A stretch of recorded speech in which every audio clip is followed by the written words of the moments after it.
Hello guys, Silver Player 22 here, bringing you another Team of the Season Silver Player review. Today we're going to be looking at Bradley Dack. Now I know a few of you guys wanted me to review the hero version of this card when he came out. I didn't get round to it because I wasn't that impressed by the look of the card, and also he was going for a stupid amount of money, but I thought, I'll review his Team of the Season to make up for it. He has been amazing in real life all season, and I'm looking forward to looking at this card. Before I do, though, thank you so much for the support on the Road to Glory. If you haven't already gone and checked that out, definitely go check it out. It's a cool series. It's the sort of thing I wanted to see when I started YouTube. And if I enjoy it, I hope you guys enjoy it. The next episode will hopefully be out tomorrow. I'm going to try and do maybe 2 or 3 a week. It's not going to affect the amount of reviews I do.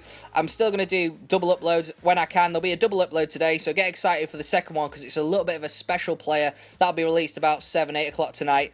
And let's get into having a look at Bradley Dack. Now, he has some really, really cool card stats. 84 pace, 75 dribbling, 80 shooting, 72 passing, 76 physical, 3-star weak foot, 3-star skill moves. I picked him up for 27k. You can get him for cheaper than that now, to be honest. Probably pick him up for about 22, 23. And his in-game stats are really cool. Now, mental and physical, he has a lot higher acceleration than he does sprint speed. I'll talk about that a little bit in the video. His aggression's really high for a cam. That's quite an interesting stat. His finishing is very high, and his shot power is very high. And that is something that I will definitely talk about in the video.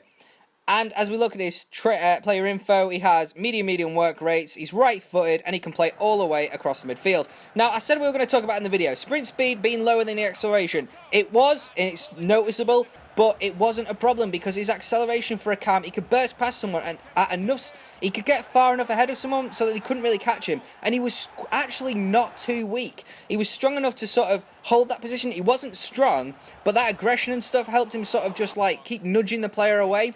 His passing was really kind of poor. His through balls seemed really good, but his long passing and his short passing, long passing especially, weren't the best, which I was really surprised at, considering he seems like the sort of player who'd be good at that. The biggest disappointment for this guy was his shooting. I felt like his shooting was so hit and miss, as you're going to see in the video. He just seemed to play it across the goal and like just wide of the post so often, which was really disappointing, or just smack it at the keeper. Now you're going to have a look at his positives and negatives here, and you're going to think, okay, Andy doesn't really like this guy. And that's not really true. I felt like his positives were pretty decent, and they actually made him quite fun to use. He makes really good runs, little gives and goes and stuff, and even if you don't want to it, he'll get in behind the defence and stuff, which is really cool, and he might not finish it, but sometimes he will, which is really cool. He has really powerful shots, even though they're not that accurate, and you can see his negatives here. I was a little bit disappointed with his dribbling, which was a bit of an irritation, but overall, 7.7 is a pretty decent score. I would say about 7 is about average for an informed Team of the Season, something like that. And I think 7.7, although I've been maybe a little bit critical of him, I didn't hate him, and I don't want that to come across. I just felt like those card stats suggest he should be better than he actually plays like.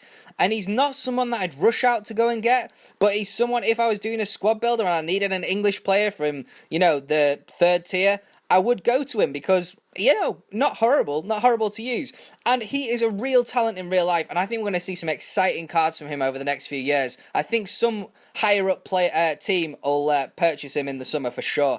Anyway, guys, for the end chat for today, I'd love to know, who do you think will be the next Jamie Vardy? Someone who starts off in a lower league and just explodes through the leagues and becomes a really, really exciting top quality player. It doesn't have to be in England. It doesn't have to be, it doesn't have to be from 4th tier. It can be someone who's in the 2nd tier of your league at the moment. Just let me know someone who you think is going to explode onto the scene in the next few years. I hope you've enjoyed the video. Stick around for the second video that's going to be coming up later tonight, about 7 or 8 o'clock. Like, comment, subscribe. Cheers, guys.